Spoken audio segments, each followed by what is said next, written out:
Welcome to Collective Conversations. We host a diverse range of leaders to discuss themes and topics that impact our churches today. We pray this discussion becomes a catalyst for your own spiritual growth and leadership. Let's jump in.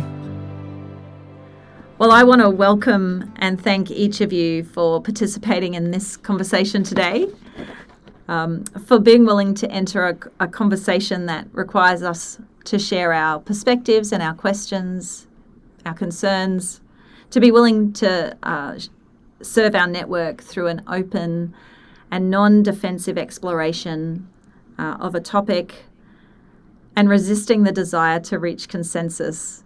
I'm not sure if this is mission impossible or not, but we're going to have a go. And I think this conversation is about trying to outline some of the complexity of being a network who is founded on the primacy of locally governed churches, but is also wrestling with what it means to embody unity in the midst of both a diverse cultural landscape, but a diverse network, and to resist uniformity. And so this conversation is about trying to have a go at having that conversation. And it has come into being because of the release of our professional conduct protocols back in July 2023. And those protocols were formed with a desire to ensure mutual accountability with local churches for those who minister in the name of Churches of Christ in New South Wales and ACT. So they were released last July. And we're given a 12-month window to receive feedback from the network prior to the expiration of the 2011 Code of Conduct. And that expiration date is the 30th of June this year. And so after that time, endorsement will be attached to the new professional conduct protocols. It is important just to note that this conversation and the feedback that arises from it will actually be brought back to Conference Executive as part of their review process. And like all policies, the PCPs will be reviewed on a regular basis. And so we could, in some ways, name that this is a dynamic document. But this conversation has arisen because the PCPs have raised a question around locally governed churches, and our freedom in this area is something we deeply value, but it also raises a question for us around the limits and gift of what we might call independence. And in this conversation, I think we recognise, or are going to try and recognise, that we aren't actually independent in many ways, that we are a network of churches who value local governance but actually impact one another by the way we hold one another and by the way we have these kinds of conversations. So I want to welcome each of you here today to a collective conversation, and just really appreciate your time and your contribution to this conversation. I'm going to introduce each members of this conversation. So Victor T, I want to introduce and welcome you. And you're the pastor at Kingsford Church of Christ and a current member of Conference Executive. So thanks for being here. Thanks, Anne. My pleasure. Alan Vincent, I want to welcome you, and you're pastor at Dubbo Church of Christ. And you're also representative of our property trust. You're vice chair in that board. So thank you for your presence here today. Thanks, Anne. Jeff Nagel, it's great to have you here. Appreciate you being a part of this conversation. You're a part of Coast Community and Coast Community Church, but also doing some internal consultation for them at the moment, and have been a pastor. Yeah, have been a pastor at that church in more recent years. So it's great to have you here. Thanks. Alison McGregor, it's great to have you as part of this conversation. You're the chair of elders at Ainslie Church of Christ in the ACT, and wonderful to have a representation of eldership in this space and also our ACT churches. So thank you. Thank you, Anne. Pleasure. And last but not least, of course, Kathy, it's great to have you here today. You are come to us representing ACOM, both as the Dean of the School of Leadership, but also as someone who has a particular interest and passion for the restoration movement and our history as a movement. So great to have you here today. And I'm Anne Simpson, Network Ministry Coordinator for Churches of Christ in New South Wales. Interested and committed to all things network health and engagement. So grateful for this time we have together. I want to start today by framing the conversation. The professional conduct protocols, which were released last July, when that was released and we requested feedback, a piece of feedback that came back to us was regarding a piece in the misconduct section. It was actually in Volume 3, Section 4.1.9, just to be specific. And that was particularly about ministering persons and their sexual orientation and practice, in particular around same-sex attraction or same-sex practice. So that is a new addition to our code of conduct, and the feedback that came back to us was that there was concern that that was a doctrinal issue rather than a regulatory or legal issue, and that it falls under the jurisdiction of local churches to make that kind of decision. So this conversation is not about that part of the PCP specifically, but it is about what it means to be locally governed and exploring some of the breadth and limits of this as it relates to our network in this season and in light of this particular document that has been tabled for our network. I think I just want to be clear and say it's not a conversation that seeks to discuss or debate the issue of sexual orientation or practice, but rather reflecting on how including issues within the PCP that are theological in nature will always give rise to this question. And so how do we name that? What is a benefit of that, and maybe what is the limitation of that for us as a network? So that's the framing, just so we know what conversation we're in. And the first question I want to ask this group of people is what draws you into this particular conversation? You may not say you asked me, Anne. So that is not an option. But I am curious about what matters most to you in this conversation and what draws you here, and just as a starting place. And I'm going to start with you, Alan, if that's okay. Sure. Thanks, Anne. And I'm not going to say that you asked me, just to make a point of that. Thank you.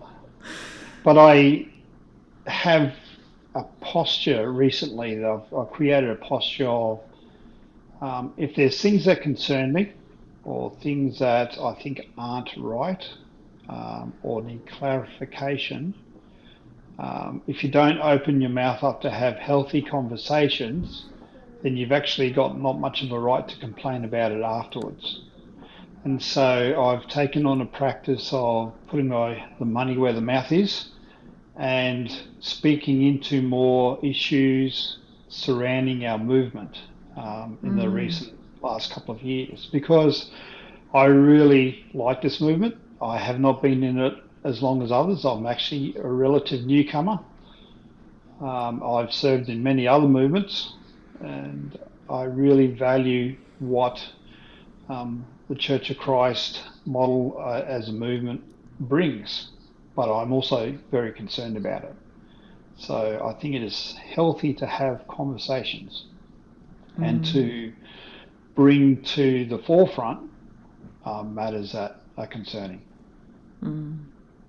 Yeah, thanks, Alan. I think there's a desire for that, I think, across our network. But I think and I think part of what today is about is being able to go, how do we have these conversations in a way that's respectful, that is generous, that allows us to put on the table what's real, or real for us from our perspective, and helps us to hear one another. So, yeah, thanks so much. What about you, Jeff?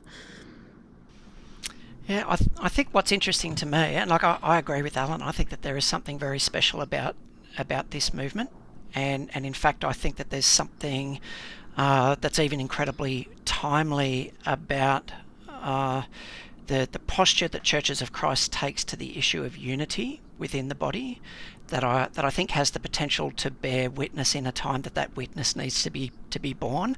How do we actually demonstrate ourselves to be committed to unity, and how do we demonstrate that commitment in the face of diversity? And so to me, I think that that's the thing that's really interesting, and I think that it is recognizing that it, I don't know if it's Andy Stanley, somebody who says that it's a tension to manage, not a problem to solve. And I think when we're holding these two ideas of both unity and diversity, solving those things is not the goal. It's how do we hold those things in tension with integrity and with some sense of shared conviction and mutual honour, and in a way that really celebrates the dialogue that can take place, or the dialogue that has to take place if we're going to genuinely hold those things in tension. Yeah. And I think if we can do that, that's going to be powerful, both for us as a network and for the broader body. Yeah, it's wonderful. Thank you, Jeff. Alison, what about for you? I think the relevance of the issues is very timely, because we're living in a situation where Churches of Christ have enjoyed that capacity to make their own policy decisions based on where they sit in that sort of theological viewpoint, but also needing to recognise that the body is more than just one church or one group of churches. It is the whole body. And I guess for me it's about how we're able to be Christ in our communities and be Christ in our community together as Churches of Christ, and how our love for Jesus can shine through to each other, and how Jesus' love can flow through us to each other and to those that we minister to, without judgment, but with integrity and honesty. And that's where I'm sort of sitting in there. Yeah, thanks, Alison. Sort of hearing some common themes already. How about you, Victor? For me, I think it is around a posture of listening to the wider network, being part of conference executive for a number of years and having gone through the number of iterations of these protocols. It was important for us as a board to go, we've come to a place where we think we've covered the ground that we need to, the legal perspective, but also given enough breadth around so that the breadth of the theological as well as the different viewpoints, I suppose. And it did take us quite a while to get to where we are now. And so for me, I think I'm interested to hear what the different perspectives are out there in the network. Yeah, and hopefully that this conversation, which is a small part of the network, but which will be released to the network, might actually give us the opportunity to hear even wider voices in this process. So, yeah, it's great. And Kathy, what about you? Thanks, Anne. I don't know that I have very much to add after those wonderful answers. So my interest and the invitation, I think, that was extended to me to be here today is particularly because of the historical DNA, if you like, of Churches of Christ, of the Restoration movement, of those things that historically have set us apart from some other denominations and groups. And particularly, I think, around local church governance, not having creeds, studying the scriptures for ourselves, doing that with others. So we study the scriptures for ourselves, but we do it in community because we believe in the centrality of the scriptures and the lordship of Christ. And historically, the way that has borne itself out is that local churches will decide, in some cases, to hold opinions that are quite different to other local churches. And we call that local church governance. They call their own elders, they call their own pastors or ministering people or evangelists or whatever the term might be. And we've valued that. We've highly valued the fact that we don't have bishops to decide on theology for us, and we don't have a head office. So my question in relation to this particular document, and I do understand that we need legal documents, is whether it's crossing over from just being a legal document that is required, that is necessary. I think we'd all agree that we need to agree to not break the law.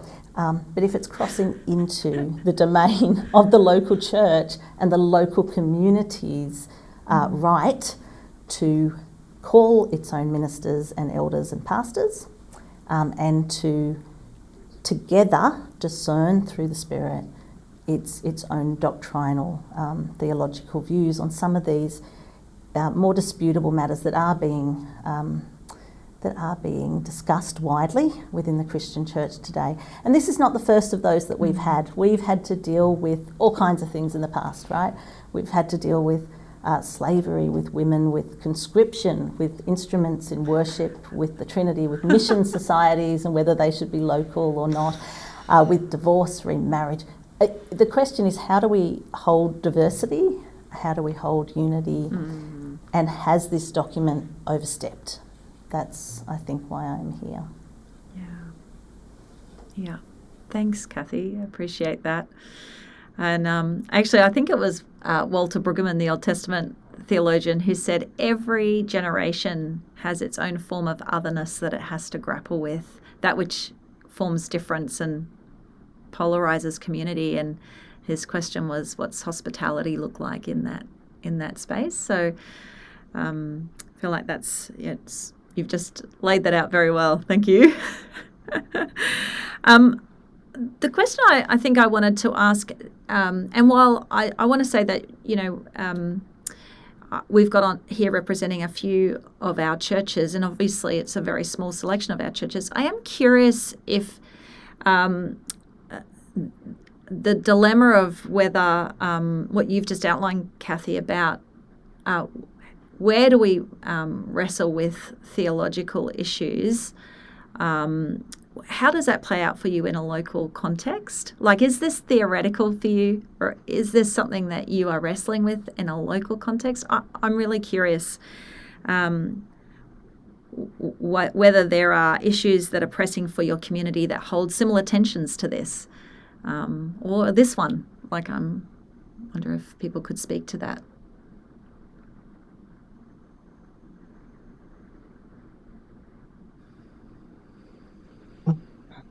I guess for us, it's about how the local church has taken up the being Christ in community and spreading out that message of love and inclusion, how that relates to a document that has a whole range of things in it that are really important to protect our local community, but at the same time almost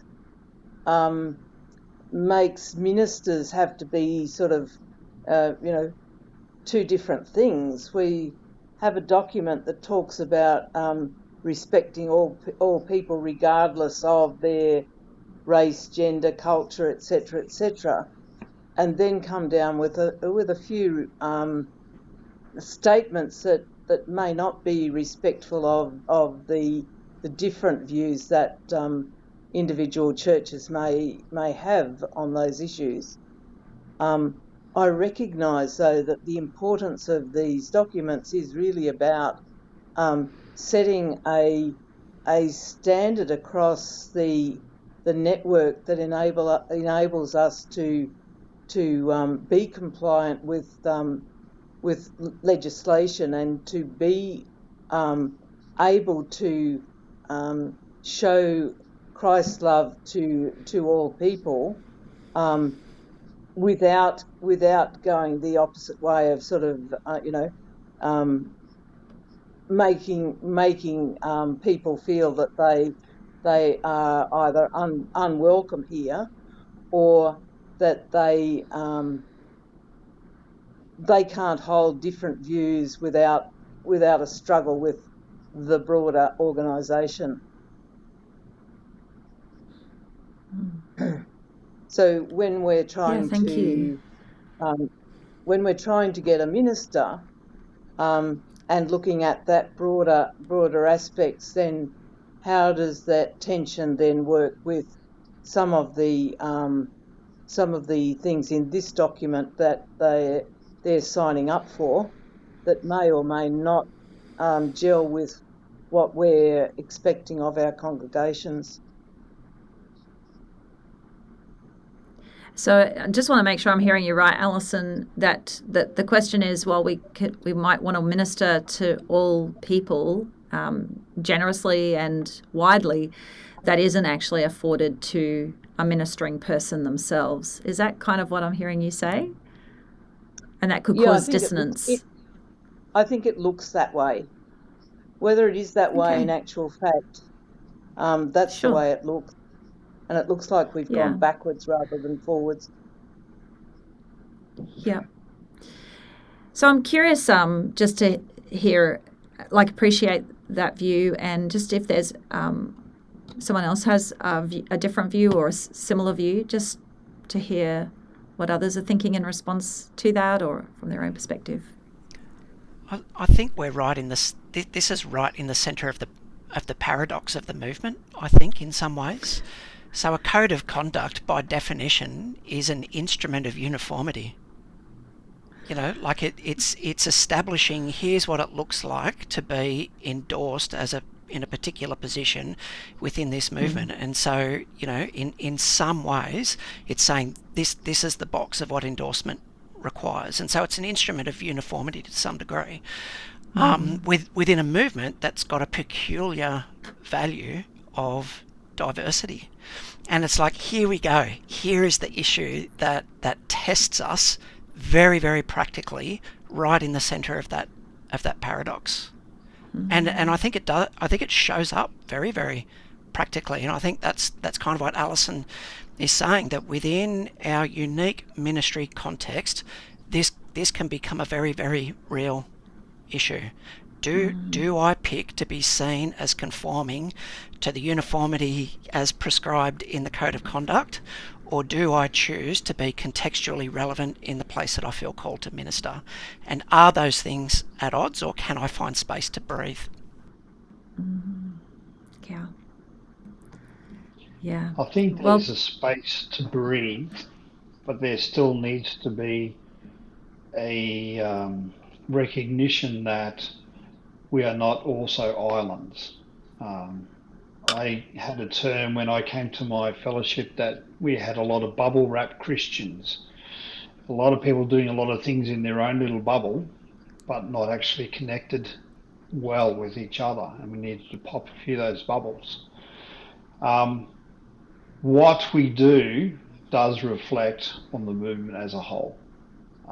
And in these days of social media, it's a lot harder to hide or be that little island.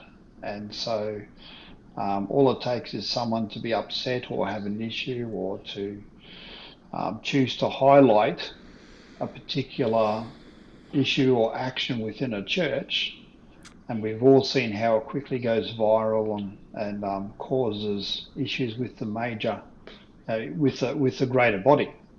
So to have some sort of accountability and unity that we hold on to, I think is very important. It's where do you draw the line? Thanks, Alan. Any other perspectives? Well, I think there is a sense of a both and in this rather than an either or, and that is the tension of this network to go, can we hold on to this and that? Is it binary in its decision making, or is it a mix of colours, of greys, I suppose, to work out where do we sit? But at the same time, I think there is a sense of what's the base level for all of us to be part of a network, because you could go to the point of going, well, here are the things that perhaps exclude, but then if you draw that out, that will then exclude others who go, actually, we want a statement, or we want something to show why we should be part of this network. And if we can't identify what that is, does that mean it becomes a free-for-all to go, oh, well, let anyone and everyone in, or are there barriers? And again, that's either or thinking or both and at the same time, I think it's that tension. Yeah, I mean, the thing that immediately gives rise to me from what you say, Victor, is that Kathy, correct me if I am wrong, but it was the walls between the denominations that gave rise to Churches of Christ. So in fact, to me, I always talk about Churches of Christ as like the no-name brand. We're the denomination that you walk in and go, oh yeah, I know that they're X denomination or they're Y denomination, but who are you? Like, because we turn up everywhere and we have this capacity to be in many places because we have a lot less definitions that might rule us out. So I don't know, Kathy, if you've got something to add to that, but that's immediately what I'm curious about. Yeah, look, it's a wonderful discussion, isn't it? And I'm loving listening to people. The diversity issue, the unity issue, it's always been a challenge for us, right? What are the essentials? I would say the essentials are Jesus, one Lord, one faith, one baptism. These are the essentials. And yet, that means that there's an awful lot of difference within our churches. I guess as I've listened, and I thought of two things that I wanted to kind of respond to. The first is, why do we have a code of conduct? I mean, obviously, the vast majority of the code is about illegal acts. So they're clearly defined in legislation that they are illegal. If you go through the code, the majority of it is about illegal acts. In fact, as I went through the code, I think the only areas where we've really waded into behaviour outside of the law is in the areas of sexuality. And that's from celibacy through to faithfulness within marriage, and then the same-sex attractedness issue. We don't talk about everything though. We haven't waded into divorce and remarriage. We haven't waded into some other areas. So we are then speaking on behalf of the movement. Now, we have done that from time to time. We have formed what's called the common mind, where the whole movement comes together and says, this is commonly what we would say together But it doesn't mean that we all say it. It just means that most of us are saying that. That's our common mind, our common statement. But does that bar those who disagree with the common mind at that point in time? Or is the common mind simply representative? In the same way that I vote for a government, my government may not get in. I still live under the old government, sure, or the other government, but I didn't vote for them, right? So even with the common mind, we've had outliers who have said, you know what, that's what most of our churches say, but it's not what we are doing over here. Does that then exclude you from the movement, from the unity piece, or not? That's a really big question. And again, I just don't know that that should be addressed in a code of conduct personally. That is my personal statement. The other statement is it just applies to ministering people. That is true. Should we hold ministering people to a higher standard? Well, when it comes to the law, we should hold all of our employees and ministering people to the law, because everyone in society is held to the law, right? So that's fine, that's not a problem. But in a movement that believes in the priesthood of all believers, I also wrestle with that. Why wouldn't we hold all the standards that are in the PCP? Why wouldn't they apply to everybody in our community? They kind of should, because we're all believers and we're all priests.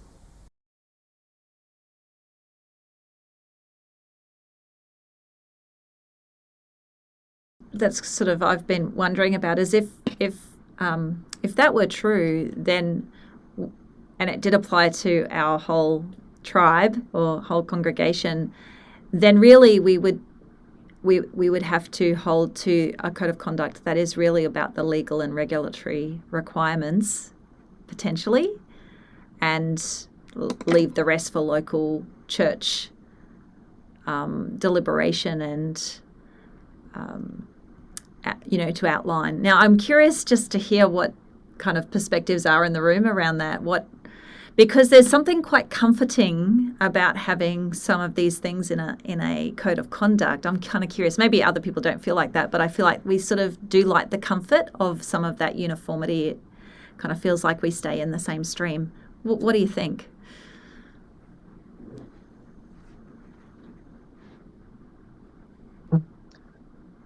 I think it would be a real shame to lose the context of all of the legal requirements that we as a network and as individual churches are expected to do, and it's really important that we're able to have that as a common thread through what we do. There's a consistency there, and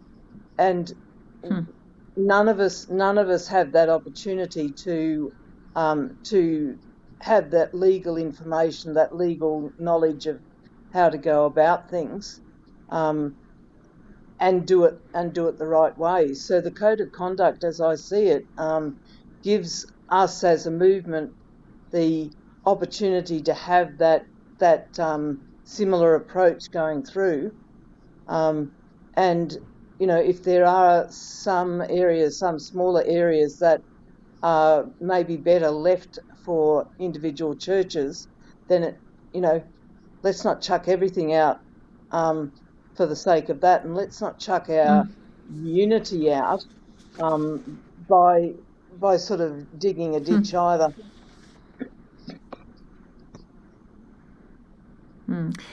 There's a beautiful statement that I think within the documents that says that ministering persons are expected to model their ministry practices, attitudes and behaviours on the example of Jesus Christ. Like that's a pretty unifying statement, I would have argued, but does leave quite a lot of room for how a local congregation might explore that more deeply. I'm not sure if that's quite what you're saying, Alison, but I'm curious about other perspectives, or like how much do we have to say in this document from a theological perspective? I guess I'm just asking. Yeah, it's interesting. I don't think, endorsement and code of conduct have to go together, yet there's still a separateness as part of, and I think the Church of Christ model does that very well by having the two tiers of endorsement, the fully endorsed versus locally endorsed, which actually gives those churches that the ability to employ pastors that may not meet all the requirements but still actually be covered and to be held accountable. And this is, I think, the big thing where whoever you employ, being able to help hold them accountable as ministering people. We're not talking, obviously this document is not talking about members as such, we are just talking about ministering people that we're looking at. I myself, I'm only locally endorsed. I don't fit all the parameters of what it means to be fully endorsed, and I don't think, unless things change dramatically in your rules, I don't think I ever will. But that's okay. I've been able to minister at Dubbo 10 years and be a part of the state movement, even though I don't fit all the parameters. And so I think that's keeping that sort of balance between how we need the accountability part to help keep churches healthy, because so easily I've seen other pastors and churches really struggle as they start to head down the slope, and then they just keep going, and then things kind of implode right at the very end. So we need to have some sort of structure or accountability. But the fact that we can, and we do, because I put my hand up as one of them, as someone who doesn't quite fit all the boxes. I don't tick all the boxes, but that's okay.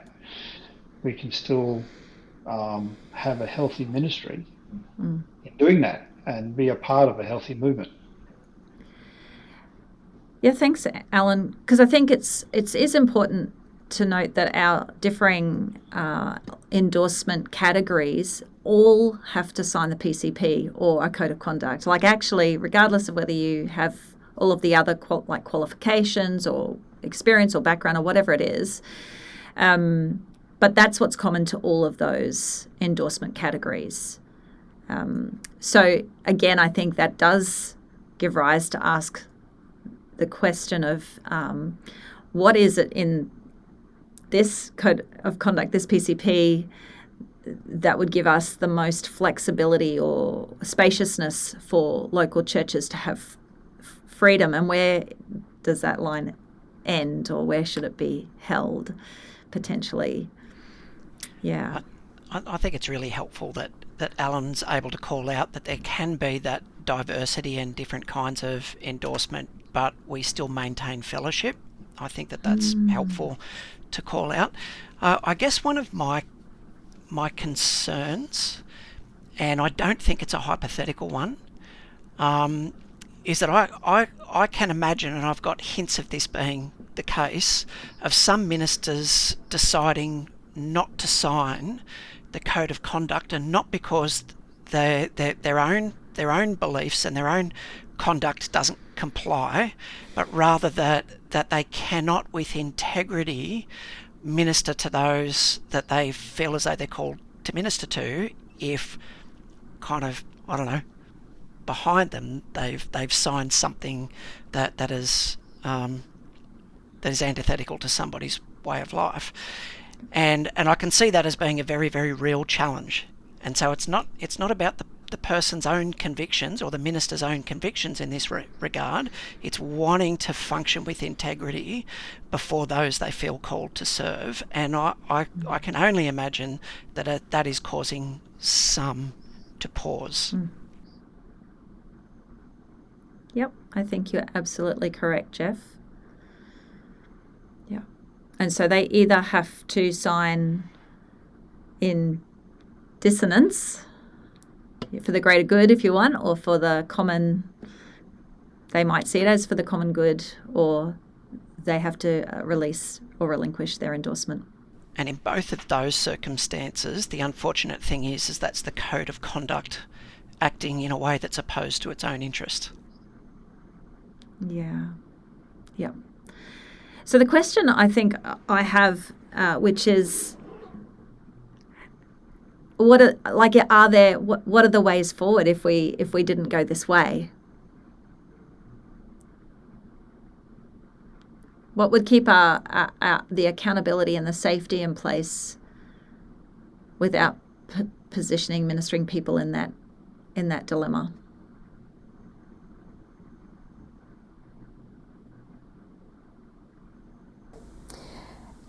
And I'm happy to speak to that briefly with some thoughts that I have had.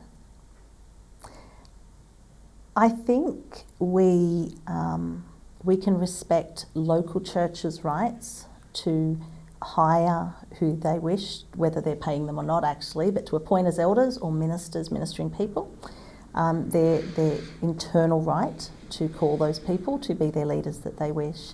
I think that we can understand head officers, if you like, role in having a code of conduct and asking people to subscribe to that and having an oversight over that, particularly in regards to marriage rights and the like, and being just having to oversee all of those compliance issues. And I do also think that it is within the right of the local church to have a whole list of things that they require of their ministering people. It might be that whilst we don't have a creed, Churches of Christ have always rejected a creed, these are the things that this particular church believes and will teach on. And we don't want you to teach outside of that. Okay, that's actually a fair request to give to a pastor or a teaching elder. Equally, there may be some behavioural issues that a local church says within our community, this is what's important. That may be drinking alcohol or not drinking alcohol, especially if you're ministering to a certain community. That may be really important to that local community. I think I am not suggesting that there should be no boundaries on a ministering person's behaviours or characteristics. A local church can decide those. They can decide to hire women or men or young or old, or those that participate in bingo or don't. Whatever the case might be for your local church, I really feel like it's important that we just give that back to the local church and then empower them and teach them and help them have those conversations, wrestle with the scriptures themselves. That has always been foundational to who we are as a movement. And local churches need to do that. They need to feel the pressure of needing to do that.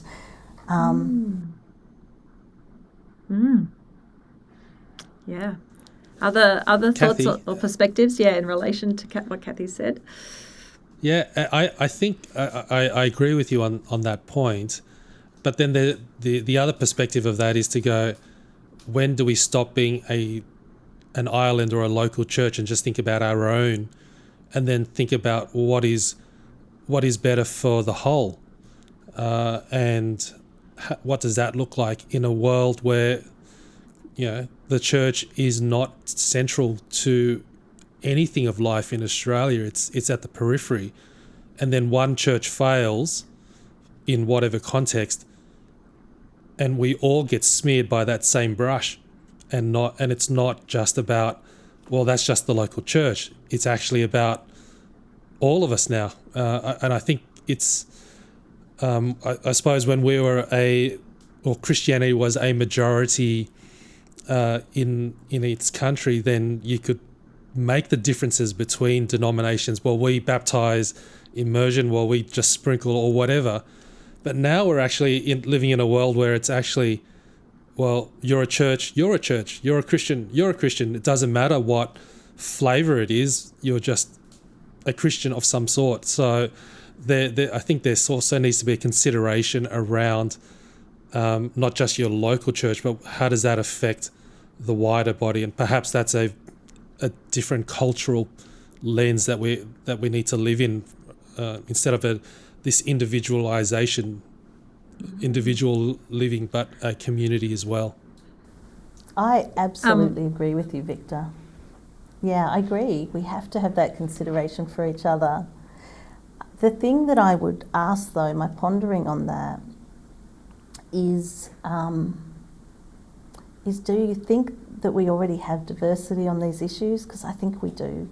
I think there are already churches in our movement and individuals in our movements that have very variant theologies and understandings, some who may be more affirming, some who are completely not. And we would still practice unity, and we still come together, and we still share the table, and we still pray, and we still do those things. We don't concentrate on those particular issues. We don't hone in on them. And again, this particular approach is making us hone in on our differences. And I wonder if that's more destructive to us, and even to the message that the community receives about us when we're fighting with each other. But yeah, it's a challenge, isn't it? It's a wrestle.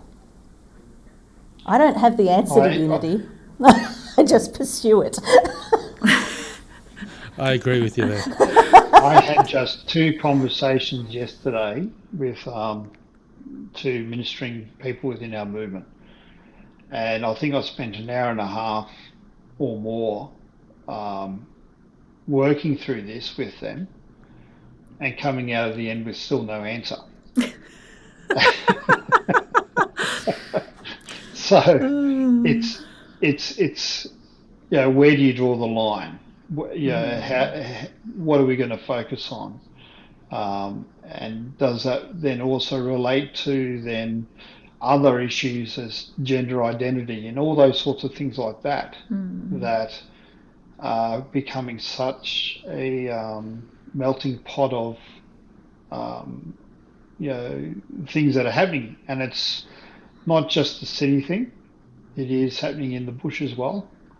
And so we can't just hide under a rock and go, well, it's a city thing, it's not us. You guys, do what you do, but we'll stay the way we are. And it doesn't work that way. So, but like I experienced yesterday, an hour and a half of going around in circles doesn't always help. I wonder though if that's where the value is. I wonder if the value is in the conversation more than the line drawing. Like this idea, Kathy, of the unity is something we pursue. I don't know where we're going to arrive at unity, but maybe it is the conversation, and it is the dialogue, and it is the pursuing. Yeah, and I agree with you absolutely, Jeff, which is why we're having this conversation right now, while we're doing it. Yes. So, so that we can not necessarily try to make our point and win people over, but to have a relational, kingdom-focused, spirit-led conversation. A wrestle. And that's what, for me, the goal is all the time. Yeah. Yeah. And perhaps that's the taking the step back from that, right, is to go, actually, we're all broken people, we're all sinners, we all are in need of a saviour. Repentance perhaps is the starting place for all of us, and that we just recognise we don't have it all together, but hey, if we can work towards Jesus' prayer for unity, what would that look like? So then my question would be to each of you, what becomes at stake? What's at stake? We decide that we're going to create that space for diversity. What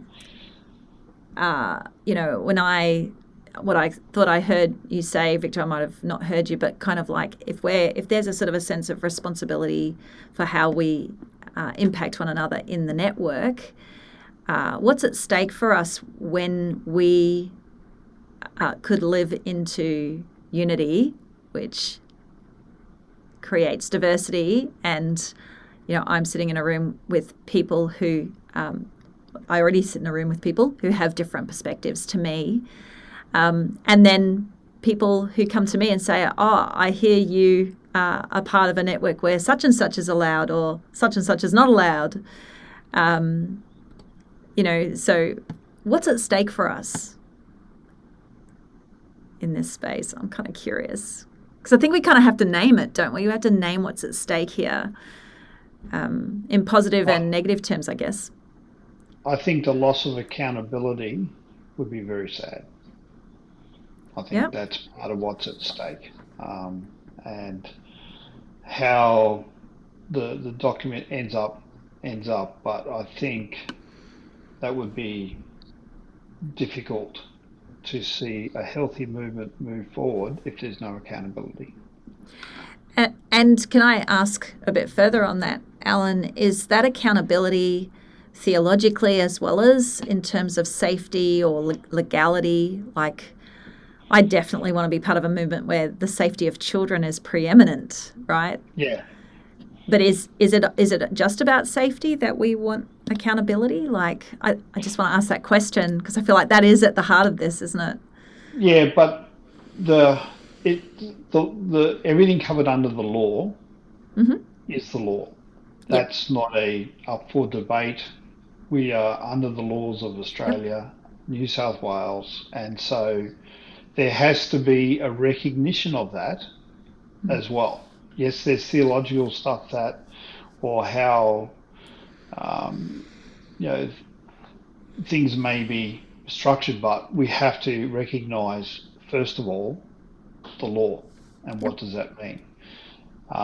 Secondly, we have to, I think, look at some foundational salvation issues that I think are the foundations of who we are.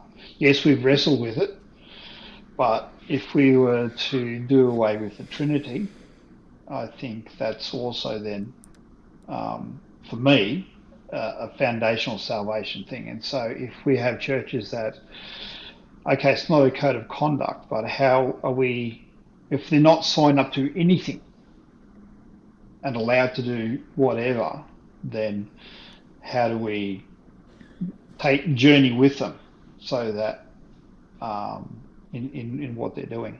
So part of that allows us to journey with and gives us the right to journey with those churches in a healthy way. Thank you. Other thoughts or perspectives? Have we worked out what the essentials are and the non-essentials? It's an ongoing journey. I think I have a view, yes. But we'll take it offline, Victor. I think they're very few. Yes. But that's why I call it a journey. It's not a... Yeah. Do you know what I mean? So we're walking beside each other. It is a journey. Which is almost and I think that is the gift, right? That is the gift of this network going, we are wrestling with all these different things, and it may work in one context, but it won't work in another. But we all still want to minister to those who are vulnerable, who are lost, and we all want to share the love of Christ. Yeah. I think the way that little saying finishes off, in essentials unity, non-essentials liberty, and in all things love. The all things love includes the previous two statements. Yes. I think that's one of the things that's at stake, Jeff, in this conversation. And someone said it earlier about, if, how are we accountable to one another in ways that also still hold to love? Like, that is a question I've got.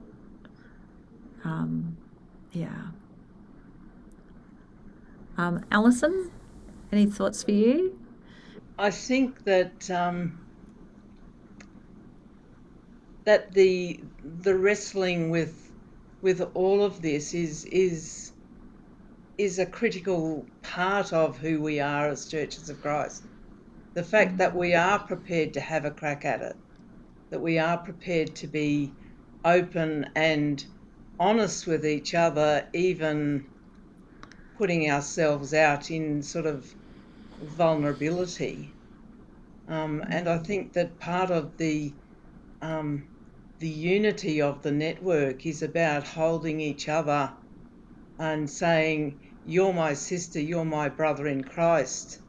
And that's the critical part here. If you're part of the body because you believe in the same Lord as I do, that He died for you, He died for me, and I see there the basics. We can agree or not agree on some of the other aspects, and I think part of the context we're at right at this minute is that we live in Australia. We have a different viewpoint in our communities, particularly on the same-sex issues. And I know you didn't want it to be that, but it's an issue that if you can make that part of what the individual churches decide and work with their minister on, and don't have it as the stumbling block, then you've got more opportunity to have that sense of integrity and honesty. Otherwise it goes underground, and that's not healthy for any of us. Yeah, thanks, Alison. I suppose in that what you said, Alison, there's an assumption that our local churches and our leadership, our elders and deacons, are ready for this or understand this legislation, right? It's difficult, it's hard, and you need to wrestle with it. But if we're all part of a local church that goes, hey, we just want to reach people for Christ, and that's great. But now we are living in a world where there is legislation, there are other things that we need to comply with, and it just seems to be, that list seems to be growing more and more each year. It could mean that perhaps one of the things that we do either centrally or as a network is to go, actually, we need training for our leaders on this, or so that they can make appropriate decisions in their context. Otherwise, it will then end up being the pastor that runs it, or just the leadership, or those who have been in that church the longest, I suppose, becomes the main voice. And so how do we hold one another accountable in the diversity of this unity? Yeah. All right. I'm going to pull us to a close. Don't close on my statement. No, I'm not finished yet. But I think, again, I think there's been some really important perspectives shared, and part of the point of this conversation is to enable those perspectives to be shared for the sake of our network being able to engage with what's important and what they want to communicate back to conference executive about this document. And I've really appreciated hearing some really important perspectives. And then it'll be their job to work out what happens next. But I wanted to just bring us to a close, and I do want to just I want to check in if there's anything you haven't said that you would like to say, or if there's something that you've actually found helpful or meaningful about this conversation today. And I'm going to get everyone just to say something as we close, so it's not just Victor's as the last say. Well, if I jump in first, I won't be Alan. the last one. So I think we need to be intentional in having conversations and not be islands. Yeah. And be intentional in reaching out to maybe those we respect within the movement, to also have those conversations. We still may not get the answers in them, but that's no excuse for not talking about it also. Yeah. That's for me is a big thing.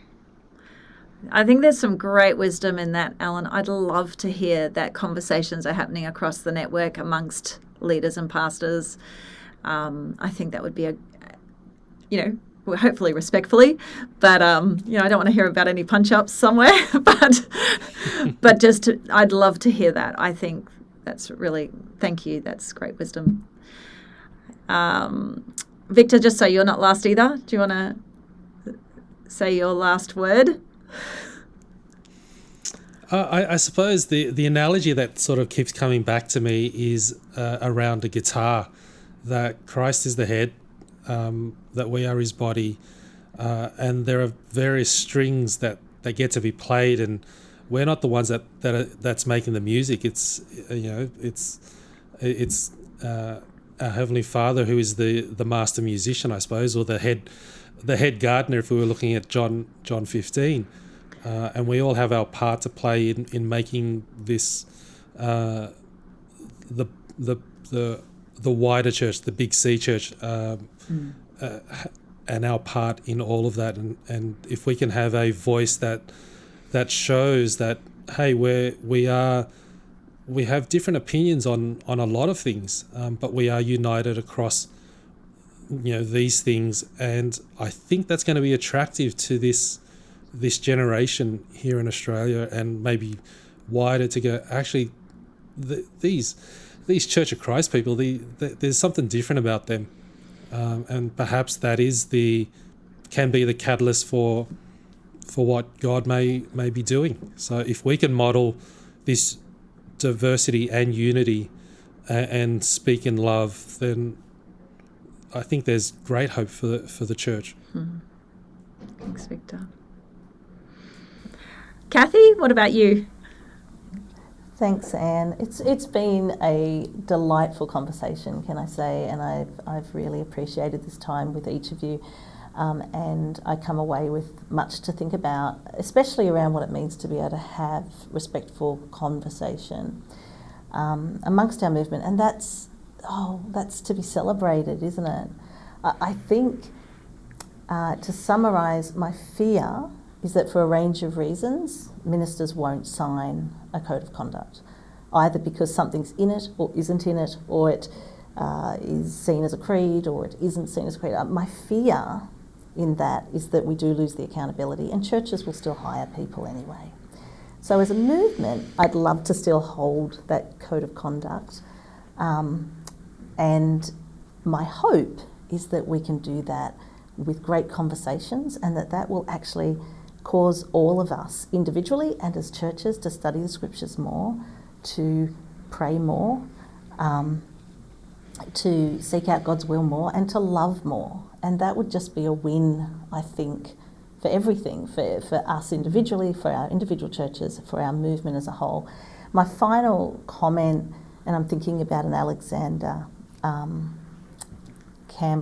a Thomas Campbell quote actually, which is that division amongst Christians is a horrid evil, and that it destroys the visible unity of the body of Christ, as if Christ could be divided against himself.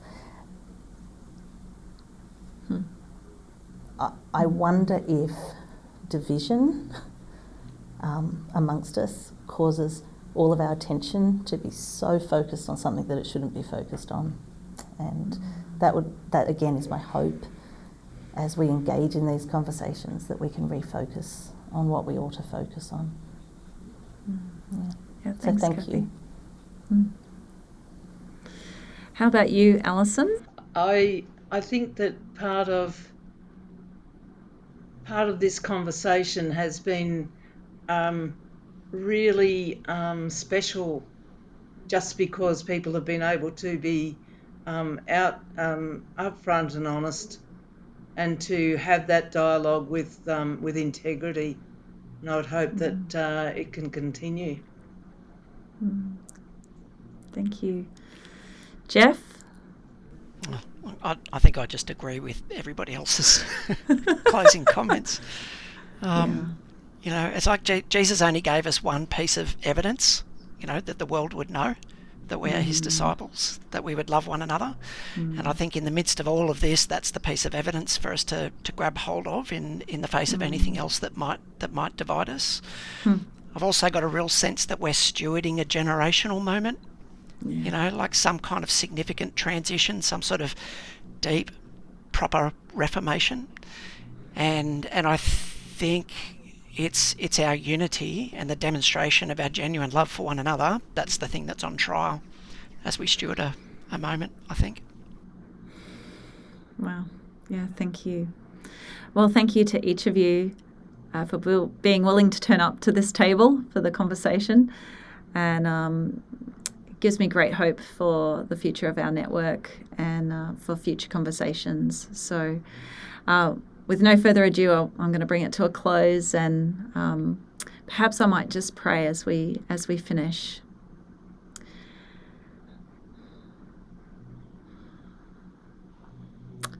Jesus, you prayed that the generations of disciples that would follow would be one as you were one with the Father and as they were one with you. And so we simply pray that you would lead us step by step into what it means to be both one in you and one in the Father, that we might be one together. And we don't always know the way, but would you, by your Spirit, would we surrender to what you would call us to be and to do for the sake of the other? I ask in Jesus' name. Amen.